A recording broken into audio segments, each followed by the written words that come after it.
Significant. Significant. Significant. Welcome to Significant Life, the podcast for women who want to live, lead, and serve from an anchored place. I'm your host, Janice Anderson, wife, mother of three, CEO, and lover of all things Jesus. I firmly believe that strong women need an even stronger support system. So whether you need to get it done or come undone, this is a place where you can do it all without second guessing who you are, disconnecting from those you love, or undervaluing your irreplaceable contribution to the world. Regardless of what you're facing, this I know for sure. You were created to live and enjoy a significant life. Let's dive into today's episode. I want to share with you why keeping secrets and keeping you safe. Listen, keeping secrets are not keeping you safe, because I meet so many powerful women who are doing amazing things, but they haven't scratched the surface of who they were designed and called to be in every aspect of their life, because they think keeping secrets are keeping them safe. Listen, if you know that today's topic is speaking to you already just by nature of the topic, because you got some secrets, you got some hidden things, you got some things you holding close to the vest, because you're like, listen, that's between me and God. That's between me and Jesus. That's between me and my bestie, my journal. Listen, go ahead and tag somebody. Maybe you're the bestie. Maybe you're the one that is holding the secret close to your chest, close to your vest. Tag somebody, because listen, the truth is keeping secrets are not keeping you safe. Keeping secrets are keeping you stuck, stagnant, and hostage to a lesser version of yourself. I'm excited about this. If you know that this topic is going to be valuable to another woman that you love, make sure you share this with them. As a matter of fact, pause what you're doing right now. Tag them wherever you're watching a video, even if it's a replay, because they're going to want to get this information. And let's go ahead and normalize exponential, abnormal, breakthrough, and breakout success and progress, even if we're in a season of transition, tension, and intense opposition. Listen, because the lie is I'll break out once I break through. Once I get to the place of my breakthrough, let me get my breakthrough, girl, let me just get my breakthrough. And then after I get through my breakthrough and sit in my breakthrough, then I'll go ahead and step out. Listen, it can happen in the same season. It can happen so fast. It can happen quicker than you think. And plus, who's tired? Can we just stop waiting? I have talked to so many people who are waiting. Now, I get this. I get that sometimes we wait because in all actuality, we're tired. I get sometimes that we wait because we're afraid. And I get sometimes we choose to wait because we're frustrated with the last time that we tried this thing. And so rather than go full steam ahead, rather than say, okay, all right, Lord, I'm going to do this thing. I trust you. I'm going to lock in, as my daughter is saying, lock in, Mom, lock in. I'm going to lock in and give this one more go. We wait. At least that's what we tell ourselves. We low-key quit, because a lot of you say that you're waiting, but you've quit. You just quit and still are present. You quit and people can see you. You quit in plain sight. And so you mass quit as I'm just waiting. I'm waiting on the right time. So let's just normalize letting go of the wait and stepping into what's next for us, stepping into the life that we were designed to live, the life that Christ died for us to live. If you're a believer, that's that good life. Listen, that abundant life, that life where things are working on all cylinders, that life that we have hope, even when things look hopeless. And listen, can I go ahead and say this?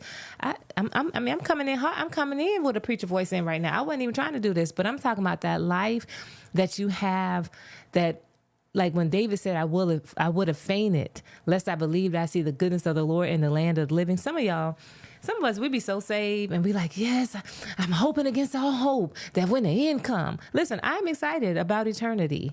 I also know that I can experience heaven on earth, or Jesus wouldn't have told me to pray in that way. Okay. let me get focused, because he did say in the Lord's Prayer, I pray thy kingdom come on earth as it is in heaven. Y'all, how you going to tell the kingdom to come on earth as it is in heaven unless there's some goodness that you're trying to say? Because if heaven is good, and I'm praying that the kingdom that's in heaven come on earth, I'm just saying we can experience good in the land of the living. Okay, let me get focused. So listen, by the way, I'm Janice Anderson. Christian women leaders, founders, executives, business leaders, and ministry leaders, they come to me when navigating seasons of transition, when they're bouncing back from setback, or when they just need strength and strategy for their current season of life. And through our work together and the community that we've cultivated, they learn to live, lead, and serve from an anchored place, so that they can enjoy their significant life instead of settling for a life where they're striving or living beneath that which God has created them to be. So if you know, I already need that. Girl, you already talking my talk. Listen, you're resonating with me, and you want to have a conversation to learn how you and I can work more closely together, how you can get into the Significant Life community and learn more about what we're all about, because you are ready to leave striving and settling. And you're ready to just kind of sink in and settle into, be established in the woman that you're designed to be by living your significant life journey. Head over to liveleadserve.com, liveleadserve.com, and book a call with me. Apply for us to have a call so we can talk about your significant life next steps. Now, before we jump into our topic of why keeping secrets is not keeping you safe, I want you to know, if you're ready for a reset, you're ready for some momentum. Get clear about this. If you're ready to stop living beneath that which you were designed to live in your marriage, in your relationship with your children, man, even in your friendships. For those of you who are business owners, I am an entrepreneur and have been an entrepreneur now for close to 20 years, full-time for I think about 17, 18 years now. And that's my passion, building business, leveraging my skills, talents, abilities through business to serve others and make a lucrative living. But even in that, there are things that I've learned that has impacted my life as a wife and as a mom and as a daughter of the King of Kings. So if you know that you're ready to stop sitting on the sidelines and stop settling, maybe you're doing great in an area, but you're not doing excellent in the areas of life, and you're ready for some momentum, for a reset, and to really stand fully in the person that you were designed to be in every aspect of your life. Listen, I want you to go ahead and go on that link, liveleadserve.com, book your call, and let's talk about what needs to shift, what needs to happen now. Let's get you the support you need, and then we'll have a conversation. And if I'm the one and this community is for you, we can talk about what it looks like to get started. And if not, I'll make a really great referral, because I'm just that kind of chick. So listen, I want to share with you this picture. Here's how I came up with this idea and this truth that keeping secrets is not keeping you safe, is because I see so many women who are amazing, powerful women. And can I just say this? I also see a lot of men too, who are doing the same thing, particularly because of the line of work that I'm in.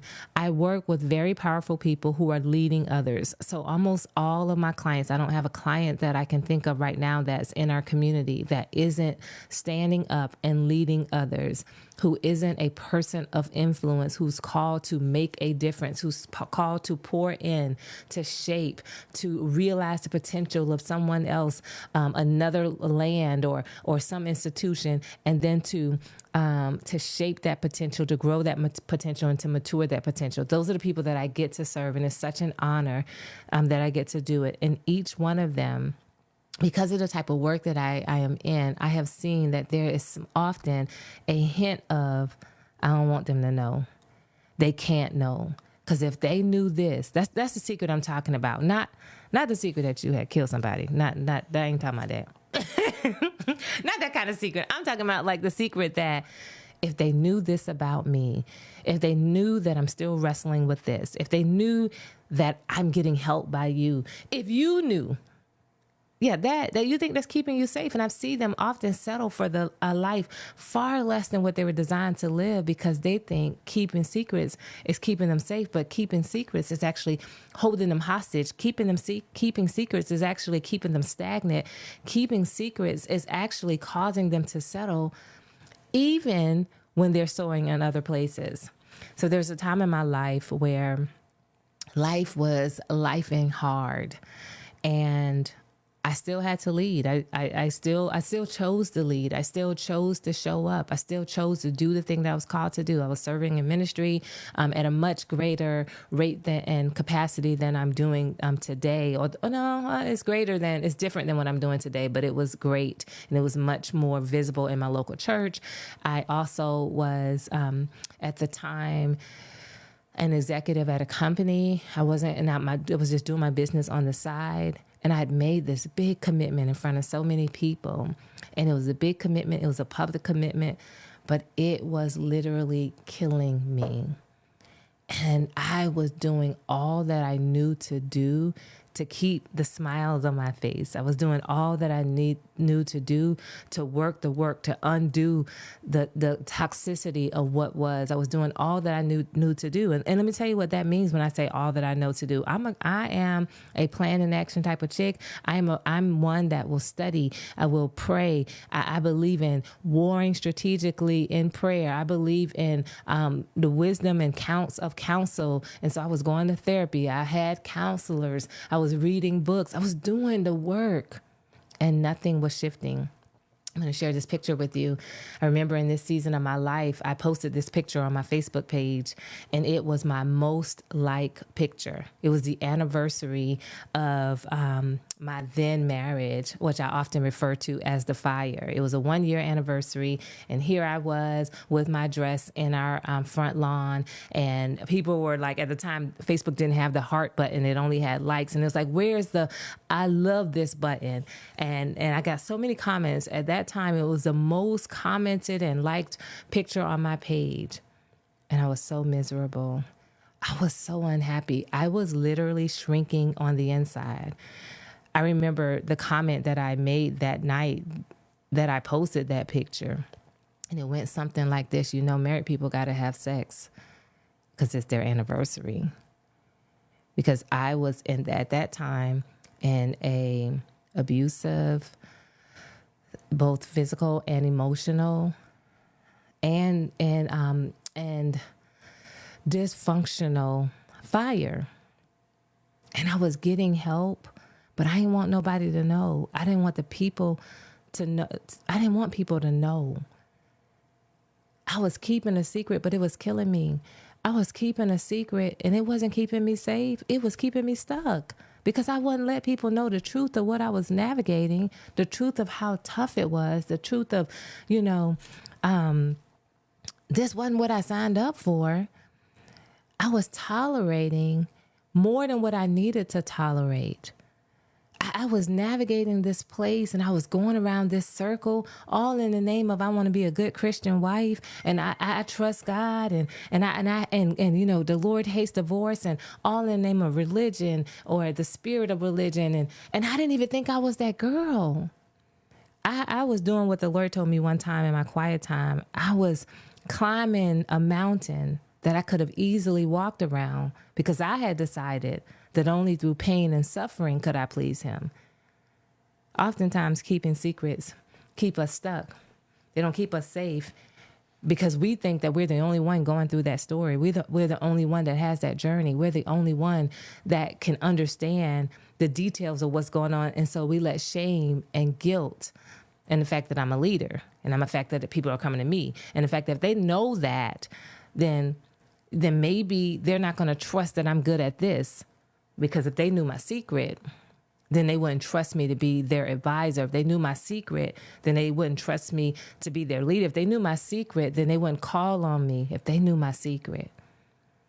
And I see so many amazingly powerful women who are stuck far beneath what God has for them, far beneath what their call is, far beneath in the marketplace, far beneath in their businesses, far beneath even in their relationships than what they were designed to have, because they over here keeping secrets. So I want to share with you why keeping secrets is keeping you stuck. Because that young lady, that was me. And I was so stuck, y'all. I was so stuck. I was so filled with shame and guilt because I thought I made this decision. I'm the one that did this. See, I didn't just keep a secret about what I was going through. If I'm honest, I was keeping a secret the entire time we were dating. There were certain things I just shielded from the people that loved me. I shielded from the people who really knew me. You know, when I met my current husband, he was like, you know, we both have been married before. So what are you going to do different this time? What is different about this experience than the next? I said, oh, I got something that's different. I don't date in the dark. Hello? I don't date in the dark. There are people who did life with me. There are people who know me, who love me, who fought with me, who went in the trenches with me. Now, their decision is not the final decision. But I will let them know what's going on in my life. I will give them a front row seat to my life because dating in the dark didn't get me nothing good, okay? That's keeping secrets. Sometimes it keeps you away from good counsel. Keeping secrets keeps you away from the exposure that happens when there is light. You know, when light happens, good things, light doesn't just expose bad things, but light exposes good too. Oftentimes in my coaching community, the Women of Significant Life, I'm able to see good things about the ladies that they just don't see about themselves. Things that you know how sometimes you just lean toward what you're strong at, but what you think you're strong at is not the thing that you're strongest at. And you never knew because nobody ever told you because you keeping secrets. Keeping secrets, you know, I read one time Henry Cloud says that in his book, which one of it? I think it was Boundaries. And he says, boundaries. No. Secrets. He says secrets are a barrier to intimacy. Some of you are struggling right now to connect in deep ways with those in your community, those that you're serving as your clients, those that you are in relationship with. You're like, oh man, you know what? I'm always a friend to other people and they're not a friend to me because you keep keeping secrets. Secrets are barriers to intimacy. Nobody don't know you because you keep everything a secret. You keep the fact that you're vulnerable, that hurt a secret. And rather than go and be healed of the times when you shared vulnerably and someone didn't know how to hold that vulnerability, you keep secrets and now what's happening is nobody knows you. Yeah, nobody knows you. Nobody comes for you. Nobody checks on you because you over there keeping secrets. Yeah, it's not keeping you strong. It's not keeping you safe. It's keeping you isolated. Keeping secrets keeps you isolated. Keeping secrets keeps you undiscovered. Keeping secrets is what keeps you stagnant. You're unable to flourish, to test, to try new things, to get out there and be yourself and be able to course correct because you over here keeping secrets. So every move is calculated. Everything you say, you now saying the same things over and over again. You can't even be free. Keeping secrets not only keeps you stuck, keeping secrets keeps you bound. You don't even have the freedom to be the fullness of who you are because you got to watch your words. You got to watch your steps. You got to watch what you expose and what you say. Where is the place where you get to be completely undone? Keeping secrets keeps this version of you that is false. It is false. And what I get to see, because I've seen it in my own life, that when you choose to be vulnerable, when you choose to be you, when you choose to expose the truth, the freedom that comes with that. See, nobody can, listen, folks think they're hanging something over my head. They ain't. There are folks who see me in my low. And what's interesting, you know, I done been so low. It's like, okay, I mean, I've been there, done that, got the t-shirt. You know, when you fail, I've been intimately acquainted with failure. So I'm less afraid of failing because I've done it before and I've recovered. I'm less afraid of being undone because I've been undone before and I've recovered. I'm less afraid of not having the answers because I've not had the answers before. I'm less afraid of saying I made a mistake because I've made mistakes before. And guess what? I'll be the first to acknowledge, my bad, I messed up on that. It takes nothing from me. And I meet so many women who are so powerful, who are so strong, who are so smart, who are so well experienced and well equipped. But because of the secret, they don't get to even enjoy the fullness of who they are because of the secret. What's the secret, Janice? You're like, what are the secrets? The secret is that you don't know. The secret is that I'm hurting right now. The secret is that I'm embarrassed by this. The secret is I did this and I feel guilty and I feel a bit ashamed. And I did something shameful. And so because I did something shameful, then I'm holding on to that. And rather than get into a space and place where you can release that shame, where you can let go of that guilt, where you can walk in freedom and not act like it didn't happen, but deal with it in a healthy and whole way so that you can show up well, you holding secrets. And I see it. Because even when you show up in your workplace, everything, nothing can be off on a PowerPoint. The PowerPoint is off. You want to just stop the whole presentation. You're about to choke, throw up. Listen, you're in your business. You can't launch and you over here getting I know because I've been there. You're getting all the assets together, and you look, it's 8 months down the line and you still didn't launch the thing. You on version 1 of the idea that you had 25 years ago? Are you kidding me right now? You can't even stand on the stage or even get the deal because you're like, I got to say every word exactly correct. Now listen, you got to know who I am.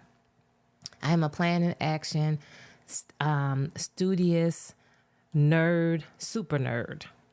Me and my husband, for fun, every night watch Jeopardy.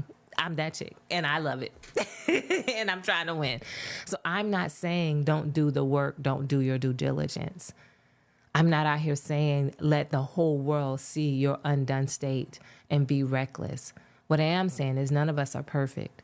And you keeping secrets is keeping you from your next level. It's keeping you from the fullness of who you are designed to be in this space. One of the things that I found in my community, if we just scroll through the testimonials, interview any of my clients, I'm astounded every single time that they say this to me. It blows my mind that the secret, the thing that's uncomely, because we all got those uncomely parts. It is the very reason they were drawn to me. It was the very reason why they stay in the community. It's not how much I know. And they appreciate what I know. They appreciate what they're equipped to do and the insight and the wisdom that they glean and the experience that I bring to the table and how I continue to grow and mature myself as a businesswoman, as a wife, as a mom, as a woman, as a daughter of the King. They appreciate that. They long for that. They respect that.